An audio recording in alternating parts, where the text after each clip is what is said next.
While I transfer you into the main conference, I'll begin the introduction and then I'll turn the call over to you, Mr. Eyes.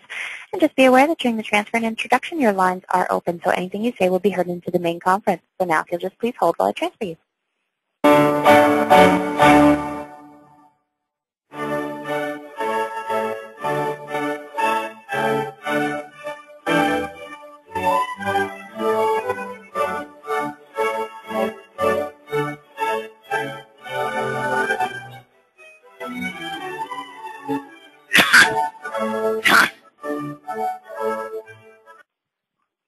Good afternoon. My name is Katie, and I will be your conference operator today. At this time, I would like to welcome everyone to the Midwest and Great Plains Drought Update Webinar. All lines have been placed on mute to prevent any background noise. After the speaker's remarks, there will be a question and answer session. If you would like to ask a question during this time, simply press star, then the number 1 on your telephone keypad. And if you would like to withdraw your question, simply press the pound key. Thank you. I'd now like to turn the call over to Mr. John Eyes. Mr. Eyes, please go ahead. Thank you, Katie, and welcome everyone to today's webinar. As we all know, drought has become the #1 news story around the nation. And today we are very fortunate to have with us Brian Fuchs, climatologist from the National Drought Mitigation Center, who will be giving us a briefing on the current state of the drought and where we're headed from here. So at this time, I would like to go ahead and turn it over to Brian. Brian, all yours. Thank you, John. And good day, everyone, and thank you for joining us for this webinar.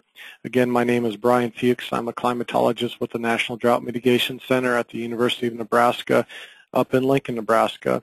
My colleague Mark Sabota helped with some of the slides today, but due to another media obligation today, he will be unable to attend. So I'm going to take care of all this for us. So going into my first slide here, just some general information about the region and the points of contact. I think John and Doug will speak as to when the next Climate Drought Outlook webinar will take place, and access to these webinars can be found at the Midwest Regional Climate Center as well as the High Plains Regional Climate Center, and questions will come at the end. So the agenda here, I'm going to look at the current conditions around the country, giving special attention to the Midwest and High Plains region, or the central region of the Weather Service. I'm going to go into some of the outlooks, both the short-term and the long-term, a few slides on some drought impact information, and then with what time left, we will open it up for some questions and or comments. So the first slide here, this is the current U.S. Drought Monitor map that was released this morning. As you can see, the footprint of drought this summer has grown quite extensively and includes a great deal of the country. Well over 60% of the U.S. and the lower 48 is in drought conditions right now. We have seen the drought continue to spread and intensify, not only in the High Plains and Midwest regions, but in other parts of the country. Very little relief this last week due to rainfall outside of some portions of East Texas and western Louisiana, where they had rain that was measured in feet of rain in the Houston metro area. So it looks like this is one of those events that if you do get the rain, you are fortunate, but for those, it seems the majority of the region has been left out. The next slide, looking at some of the statistics, again, I'm going to focus on the lower 48, which is the bottom half of the panel. Currently, 63.54% of the United States is in drought according to the U.S. Drought Monitor. Now, this is the greatest extent of drought that has ever been identified and being assessed on the U.S. Drought Monitor, but then again, we only go back to 1999. Looking at where we were 3 months ago when we only had around 37% of the country in drought, we can see how quickly this drought has developed and also intensified. If we start looking at some of those numbers to the right, we can see that currently we have about 42% of the country in D2 or worse drought conditions. My next slide is a zoom in of just the region, and you can see that currently we're right at 79% of the central region of the United States in drought, and that compares to just 3 months ago where we were at 20.39%. Currently, the intensification is worsening, but compared to what we were seeing in the Southern Plains last year, where it was almost entirely under D3 and D4 conditions for several months, the intensification isn't there yet. And I know that there has been many phone calls saying, hey, is this equivalent to the drought of the 1950s or even the 1930s? And I think that duration factor is what we're missing out on. If we see this drought continue into a second or even a third year, then we can start making some of those comparisons. But I think the 1988 drought is a better analog period for what we're currently seeing. But then again, that may change, and we'll talk about that a little bit more when we go into the forecast period. So again, for the central region here, almost 80% of the region in drought. That's up from 74% last week, and we continue to see this drought intensify and spread. And, you know, look where we were last year, where we're hardly talking drought in the region, with only 7% of the region in drought a year ago. The next suite of products, I'm going to focus on some of the products produced from the ACES system at the regional climate centers, and looking at some of the climatological variables in the region. So this first set is just the 30-day ACES departure from normal precipitation. And in the upper right-hand panel, you can see that through much of the Midwest, we're looking at a very widespread 3 to 4.5 inch deficits just in the last 30 days. Considering what normals are during this period, that's saying there's been very little, if any, rain. Even some pockets of 4.5 to 6 inch deficits during this time. Looking on the western half of the region, portions of Missouri and Kansas and even into Iowa and Nebraska really stand out with some of those same deficits. Next slide.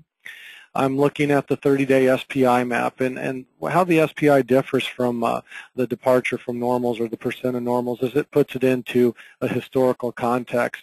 And we use the SPI time frames quite a bit as one of the drought indicators into the drought monitor map.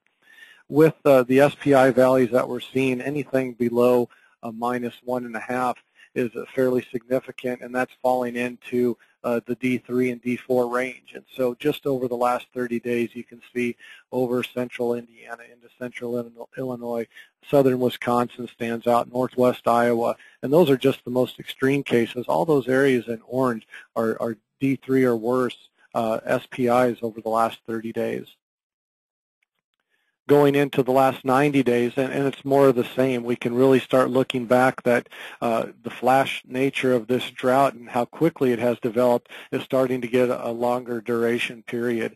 And over the last 90 days, looking at those departure from normals in Indiana and southern Illinois, where we're looking at 9 to 12 inches below normal into the Boot Hill region of Missouri, all the way into eastern Kansas, southeast Nebraska, where those deficits are approaching the same types of levels. In the 90-day SPI, you can really see, as we saw this drought developing along the Mississippi Valley, where it has spread, and it also off to the west into the Rockies. You can see up in Wyoming, western Nebraska, even portions of Colorado, even with the rains that they have received, those 90-day SPIs are definitely in the solid D2 to D3 range, and even in the reds, those are predominantly all D4 SPIs over the last 90 days, if you want to correlate this back to how the U.S. Drought Monitor is put together. Departure from normal precipitation, and this is for the calendar year. Looking at this product really, and I highlighted that area in southern Mississippi, western Kentucky, where those deficits are anywhere from 12 to 16 inches and maybe even locally higher. But we're seeing all the way from western Nebraska out through Ohio, catching the southern portions of Wisconsin and Michigan, all the way down into Arkansas, eastern Tennessee, northern Mississippi. These deficits are anywhere from 8 to 12 inches, and local areas may be different, as they may or may not have picked up some of these popcorn-type showers that we've seen over the last couple months for those that have received precipitation. But you can really see not only this is the driest area, but when we start looking at some of the temperature products, this has also been one of the warmest areas. Another SPI is the 6-month, and we can see in the upper right-hand panel that dryness in southeastern Wyoming into the Nebraska Panhandle, and those SPIs are falling well in the D2 or worse drought situation, as well as in the Midwest. We're seeing in southern Illinois and almost the entire state of Indiana and into western Kentucky and southern Missouri, these SPI values are becoming quite extreme over the last 6 months. So we're starting to get a better idea when we look at these products at various time frames going back that it's a little easier to try to establish when the beginning of this dryness and drought started. Again, the departure from normal temperature, and this is just over the last month, and I superimposed that blue H on top, and that's that DOMA high pressure that has really just parked itself over this portion of the country. We've seen it ebb to the east and come back and go to the west a little bit, but the north-south location of this high has been fairly stable, at least over the last 30 days, even the last 6 weeks or so. And you can see temperatures under that DOMA high pressure anywhere from 6 to 8 degrees above normal. And for those with agricultural concerns, that could not come at a worse time for the corn crop. Definite impacts just from heat alone to the corn development through the region. And you can even see on the fringes of that all the way up into the northern Dakotas and down into Oklahoma and Arkansas, you're still seeing temperatures at 4 to 6 degrees above normal. The green areas on the map, that's the areas that have seen precipitation, and it has helped to cool the temperatures down. But this high pressure that's really parked itself over the central U.S. has been a prominent feature, and looks like from the forecast will continue. And this is the temperatures for the calendar year. We can see that almost that same area. I know NOAA has come out with several reports discussing about just how warm the last 12 months has been, and you can see it in the data that it's not isolated to just one part of the country, but predominantly almost everything from the east side of the Rockies all the way to the East Coast has been well above normal for the calendar year, and this goes back even into last fall.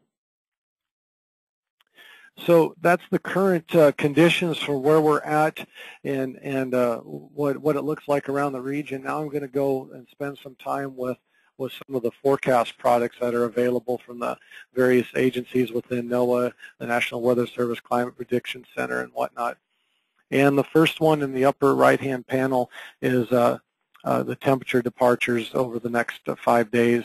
And you can see, again, where's that high pressure? It looks like it's centered right over Nebraska and Iowa during this time, where temperatures anticipated to be 12 degrees above normal during that time, and almost through the entire Midwest we see temperatures well above normal. And where do we see the precipitation? You can almost see that ring of storms that is forming around that high pressure, where if you are on the fringes of that high, you have a higher likelihood of maybe catching one of these rain events, especially out to the East Coast. But for the high plains, the southern plains, and even into the Midwest, looking at the precipitation amounts, the QPF over the next 5 days, generally it's less than an inch throughout the region. And when you start talking about a corn crop that's using anywhere from 20/100 to a 1/4 inch of moisture a day, if it is available, you can do the math, and it's showing that even with some of these rains, it's not going to do a whole lot as far as improving or even helping some of these conditions. Going forward on these temperature forecasts, and this is from the Weather Service, this is the daily maximum heat index over the next 3 days, valid for Saturday or this weekend. And you can see these heat indices anywhere from the 105 to 110 range through the Central Plains, and through much of the Midwest we're looking at heat indices well in excess of 100 degrees. And on the next day, next slide, we're looking at the day 6 forecast, and not a lot of change, actually seeing a spread of more of those intense heat indices all the way from eastern Nebraska through central Missouri and southern Illinois, with heat indices anywhere from 105 to 110. And so this heat wave, this current heat wave that we're seeing, it looks like it's going to be establishing itself even more so than the last one, covering even more of the country, and very extreme heat indices are anticipated with the current forecast. The Climate Prediction Center 8 to 14 day products that were updated on July 26th. I'll start with the temperature outlook in the upper right panel, and that is really showing what we saw on even the short-term forecast, as even out to 2 weeks, that this anticipation of above normal temperatures is maintaining itself right in the center of the country. And along with that, in the lower left-hand panel, that dry signal is centered over Oklahoma and Kansas and portions of Missouri and Arkansas. And even the areas in white with the near normal chances of precipitation.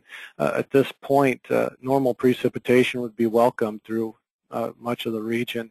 One thing to keep an eye on that the Climate Prediction Center has maintained through many of its forecasts is that above normal chances for precipitation coming out of the desert southwest, and hopefully an active monsoon season that has been forecasted now through several different runs of the CPC models does come to fruition, and maybe could help to break down this ridge as some of that moisture may try to work its way a little further east. So that's something to keep an eye on, and it may be helpful moving forward. The forecast then for the season for August and then August through October, you can see that the definite warm temperatures are anticipated to continue, centered right over the Midwest. They put the A right on Illinois. I don't know if that's a good or bad sign, but looking at these temperatures, they're maintaining themselves in the same pattern that we've seen over the last several months, even back to last fall. Looking at the August precipitation chances, it looks like the likelihood for below normal precipitation is highest over the Midwest, all the way from eastern Nebraska to western Ohio, southern Michigan, southern Wisconsin, all the way to Arkansas. And again, we're seeing that bullish forecast for a very active monsoon in the southwest, so we'll have to see how those two can continue to interact with each other. That August through October time frame, not much change. We continue to see that heat maintaining itself, and also the dry signal. Again, it looks like the extent of the dry signal is smaller for the seasonal forecast, but it's still very evident through the Midwest. What that's telling me is after this growing season is concluding in October, if we don't see those rains kick in again, we're going to be talking about recharge issues into the soils moving into the later parts of the fall and into the winter. So it's something to pay attention to now, as it may be impacting us going into the next growing season again. And the next suite of slides is going to deal with the seasonal drought outlook product from the Climate Prediction Center. In this one, I'm taking us back in time all the way to June 7th to this release. And what's really interesting to look at through the next slides, including this one, is back in the first part of June, we'd come out of spring and conditions weren't in too bad a shape overall throughout the region. We had seen some rainfall, the crops got in the field, things were going good agriculturally speaking, and overall there was fairly good hopes of a good ag season for many producers, and drought would not be one of our main worries. And the forecast really dictated that. Going back to the beginning of June, this was the official drought outlook coming from the Climate Prediction Center. And as you can see, much of the region is still showing that no drought developing or even likely during that time. And then I move forward to July 5th, and we see that that area has filled in with a great extent of drought. Some of the areas that were drought-free on July 5th were showing continued development and then persistence through the region.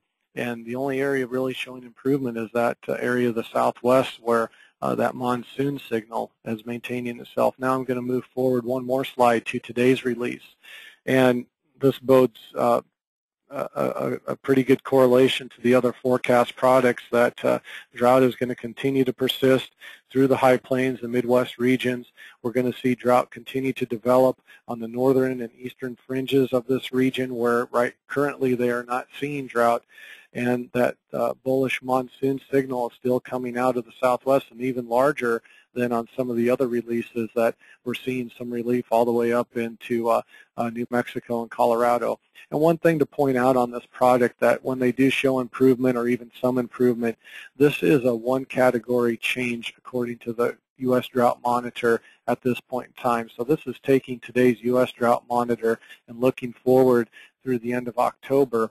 And this is where they anticipate either development, meaning at least a one category degradation, or improvement where a one category of improvement on the U.S. Drought Monitor classification scheme. So you can kind of see the targeted areas, and with that, the forecast that has been coming out quite regularly from the Climate Prediction Center with this dry and warm signal over the Midwest and High Plains continues well into the fall, and it really does not show too much in the way of improvement and being anticipated in the short term.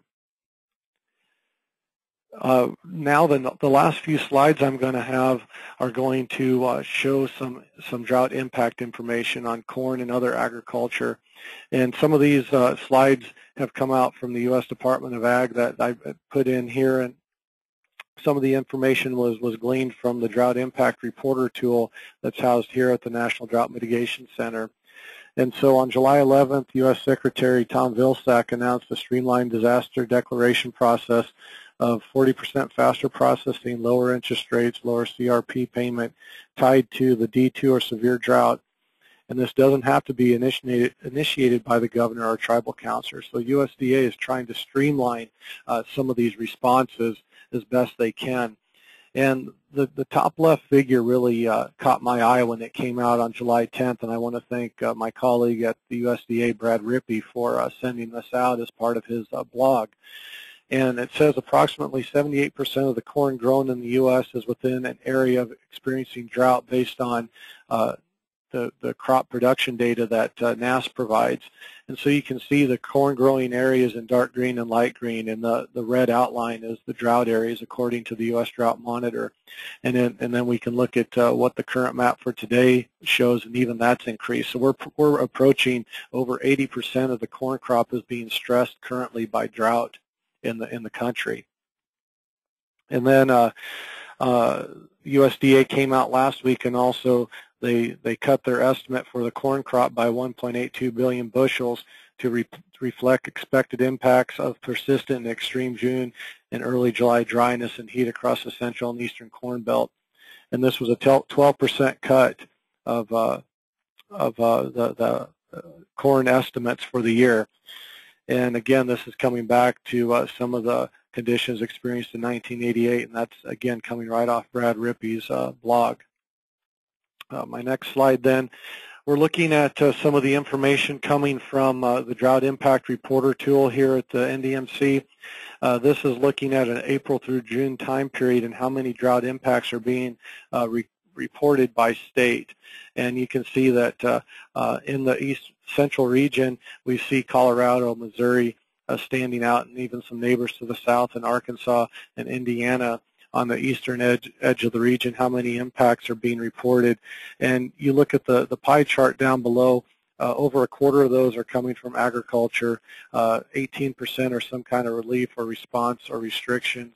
We're seeing some fire information that's coming in. A lot of those was tied to the 4th of July weekend, and just people were really asking for a curtailment of fireworks because they didn't want to start any unintended fires because of that.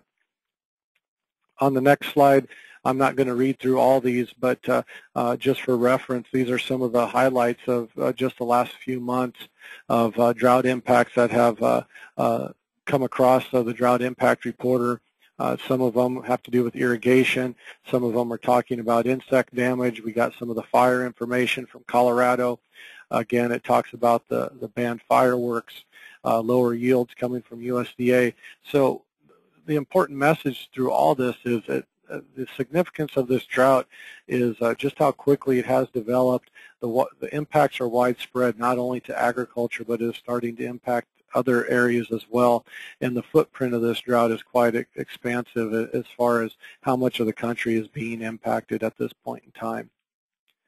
And this slide here is talking about the voluntarily reported drought impacts. These are the people that are finding the Drought Impact Reporter tool either through the CocoRa's network or just coming through the website and submitting their reports. And this is for the calendar year through July 15th. That so far through the first half of July, we've had more reports come in from volunteers out in the field telling us their impacts related to drought than any other month yet this calendar year, and in June even only had 250, and we've surpassed that in the first half of July. So it is good to see people reporting their drought-related impacts. We need to get these into the database, and it does a few things. It helps to identify areas to the Drought Monitor authors to target as far as maybe showing an intensification of drought or even improvements if the impacts are going the other way. But it also can help catalog some of these for the decision and policymakers, that they can go in and really see what parts of their state or what part of their constituency is suffering from drought. For further information, we have this slide of different contact people to go to or different organizations. I'm not going to go through all that. And my last slide here is my contact information for both myself and Mark Svoboda, our emails and phone numbers. If you have any questions on anything I presented here today and would like to speak offline and not ask your questions here, please contact myself or Mark, and we'd be glad to speak with you, as well as any of the others that are on the call today. John, I'll hand it back to you. Thank you, Brian, very much. Appreciate the briefing. At this point, I will turn it over to Katie. And Katie, I'll let you open it up for questions and answers. Great. At this time, I would like to remind everyone, in order to ask a question, simply press star, then the number 1 on your telephone keypad. We'll pause for just a moment to compile the Q&A roster.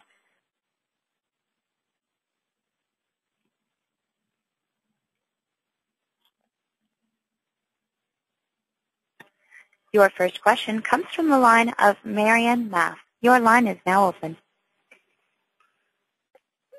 Yes. Can you tell me where the location is for the and the altitude and the strength of the jet? I did not look up the information on that this morning. I would defer that to one of my colleagues with the National Weather Service that monitor the current atmospheric conditions. Do you think that perhaps the jet is way north now, whereas it should be further south?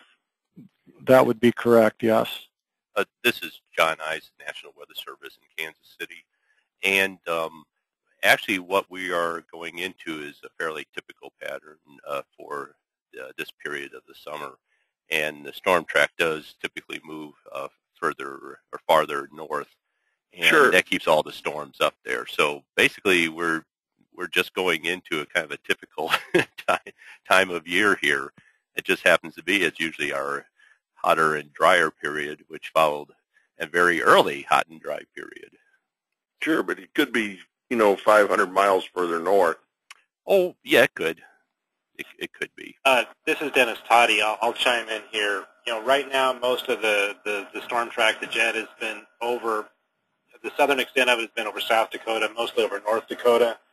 And then we're getting a little flow as of this morning, northwest flow out of Canada. So that adds to the dryness issues that we're dealing with, is most of our flow is coming across the northern plains and out of Canada. Thanks.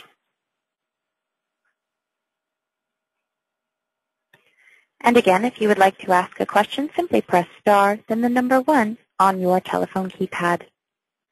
Your next question comes from the line of Rebecca Smith. Your line is now open. Hi, it's Becky from the Colorado Climate Center, and my question is really about impacts. Sometimes the indicators aren't really showing that D4 status, but we have a lot of local experts calling in from eastern Colorado with the Farm Service Agency saying this is the worst they've ever seen it.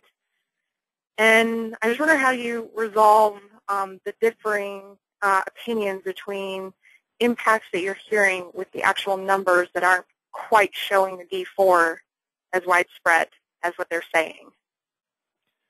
That's a good question, Becky, and part of the process of putting together the weekly U.S. Drought Monitor is a feedback mechanism of upwards of over 350 what we call local experts around the country that provide the commentary during the draft process of the U.S. Drought Monitor. And as Becky mentioned, sometimes there is a disconnect between what we're seeing on the ground as far as impacts and the climatological data. And at that point, I think each situation is handled in its own, giving itself its own merit, its own basis, because a blanket statement that the impacts supersede the indicators or vice versa, I don't think would be fair to say, because we do try to correlate the impacts, because with drought, do you have drought without the impacts has been a classic quote that's went out from the climate community. And so I think on the contrary, it could also be that given the indicators, if we have the impacts but they don't match up with the indicators, I think we can put a great deal of weight on those indicators because they are a direct result of the drought and dryness in the region. So I think with the conflicting points of view, we need to just provide all of the information available to the author for that week and give them the recommendations that are coming from the field. And sometimes that is difficult because they are conflicting, but we need to try to find a middle-of-the-road approach where we can satisfy both and still justify the map. Does that answer your question, Becky? Yeah, and additionally to that, do you feel that there are certain agencies that will, who want the extra action items that come from the worsening drought conditions more often say that it's worse than it might be? I understand your question, and I think we need to be very cognitive of why certain agencies may be asking for certain D levels on the drought monitor, and we need to, if we feel uncomfortable at that point with passing along their recommendations, I think we need to really press them for more detailed information about exact losses and whatnot, because even with the relief programs that are tied to the drought monitor, that just the U.S. Drought Monitor provides that they are eligible. That does not provide direct relief. They also have to show their actual loss associated with the dryness. So it is a two-pronged mechanism that the Drought Monitor does play a part of as far as eligibility, but they still need to prove the loss. And I think that's something that we could ask for during the process of putting the map together, is to show us, show us the picture, show us the actual acres that have been zeroed out or whatnot, and bring that information into the process, because that can be justification for moving these different drought intensity levels into and out of an area. Okay, thank you. Your next question comes from the line of Barbara Cooksley. Your line is now open. Thank you. Looking at the national map, showed improvement of the drought in the southwest and lessening of the drought coming up into Colorado. Will that be enough? Thank you on that screen. If that continues, will that be enough to override the high pressure that's over our region right now? That's a good question, Barb, and I think that's something that right now the forecast coming from the Climate Prediction Center is not showing that to be strong enough, but it could be enough to inject some moisture into the region that as these weather systems move through, that they could tap into that moisture and at least bring the chance of a higher chance of precipitation into the region that we haven't seen up to this point. I don't think the monsoon will be strong enough to break down the pattern. It may take the development of El Nino later into the fall or the first part of winter that would be our next big pattern shift up to this point. Okay, thank you. We have no further questions in queue. I turn the call back over to the presenters.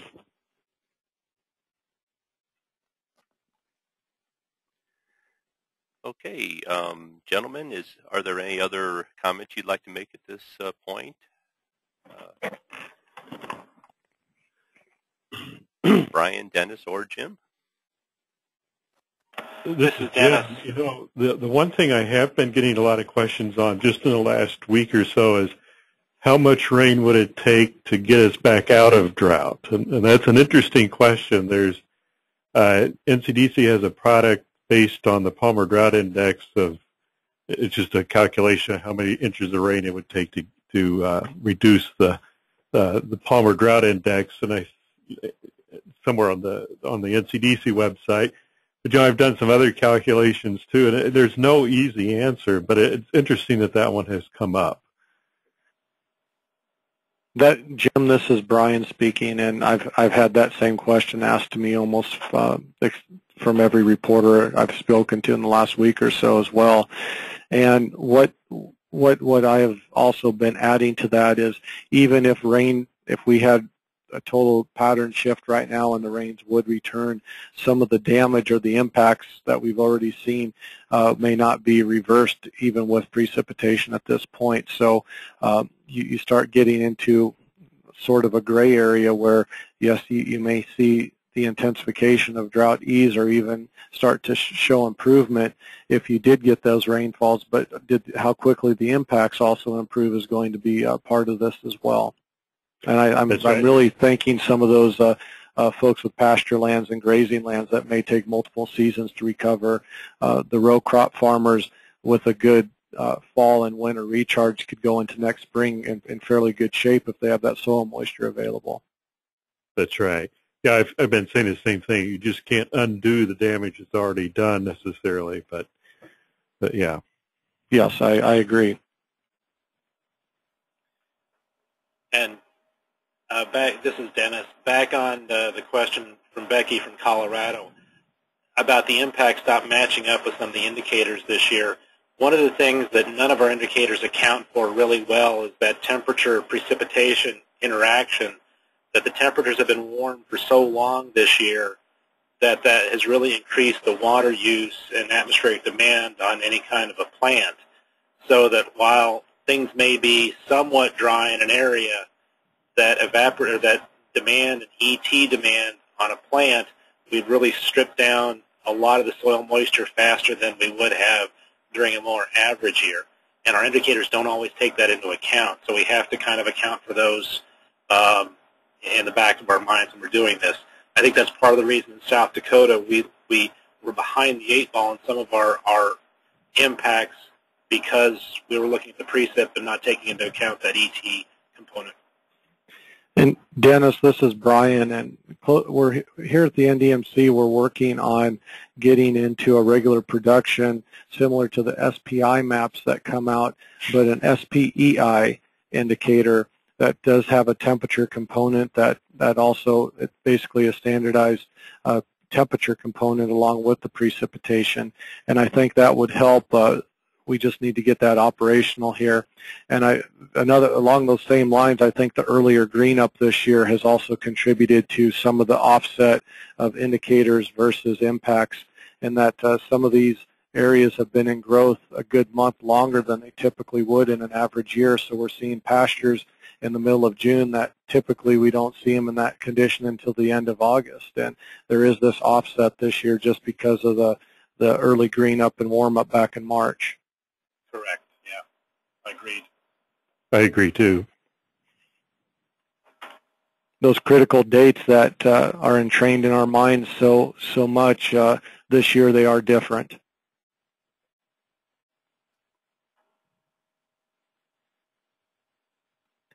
We do have one further question in queue.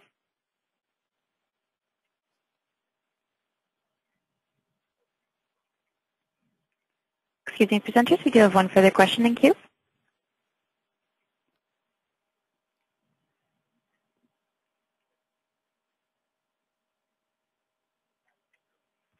Your next question comes from the line of Greg Suler. Your line is now open. Hi. One part question, one part comment. Our own predictions predict on the order of plus 2.0 anomaly, Nino 3 coming on. But looking back at the history of how these sorts of large block droughts break, has been either from a major dynamic out of the tropics or a hurricane. And you look at the kind of blocks that happened in 1934, 36, 53, 54, and 88, and none of those really had a hurricane track that even started to touch the central area as under the high pressure dome. So any comments or clarifications on that would be appreciated.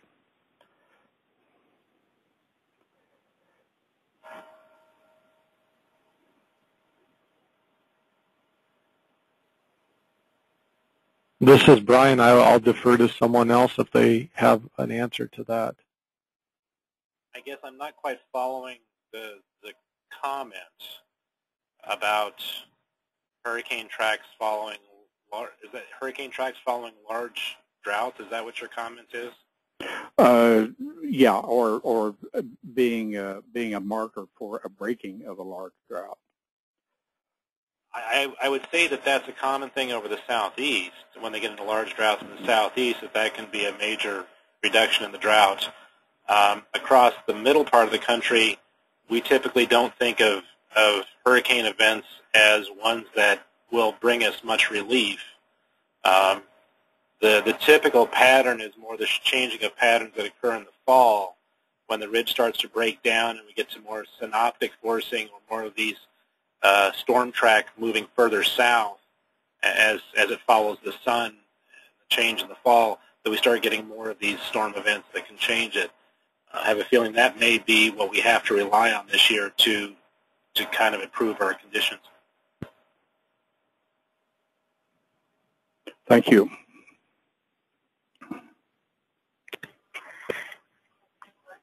We do have a few more questions in queue. Presenters, are we able to take them? Sure. Yes. Yes. Okay, great. All right. Your next question comes from the line of Gary Lukey. Your line is now open. Yes, I was curious if it would be possible to get a copy of this PowerPoint presentation. This is John Eyes with the Weather Service here. Yes, we will be making these available, at least as a PDF, and we will have the recording available.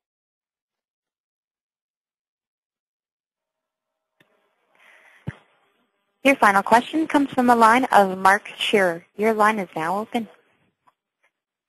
Thank you. And follow on to that question, where would that access to the PowerPoint and audio be available? We'll send out a link with that information. You should get a Pardon me? I'm sorry. Oh, go ahead. Go ahead. No. You'll see an email. You'll probably get an email that says thank you for attending, and that is. I'll go ahead and put that information in that spot, so you'll actually see where to go to look for the information, or look for a separate email. Either way, we'll try to get it to you one way or another. And John, are they going to also be on the Midwest and High Plains Regional Climate Center web pages like the last one? Yes. Matter of fact, if you see, I thought you had it was it on your top slide there? There it is, top of the slide there. Yeah, there you go. That's also where they're going to be located. So as soon as we're done here, I'll be sending those to both the Midwest Regional Climate Center and also the High Plains Regional Climate Center, and they will make those available to everybody. So if you want to go straight there, it may take them a little long. By the time I get it to them, it may take just a little while for them to get it online. But if anyone wants to contact me directly as well, John, this is Brian. They can reach me, and I can do that as well at this contact information.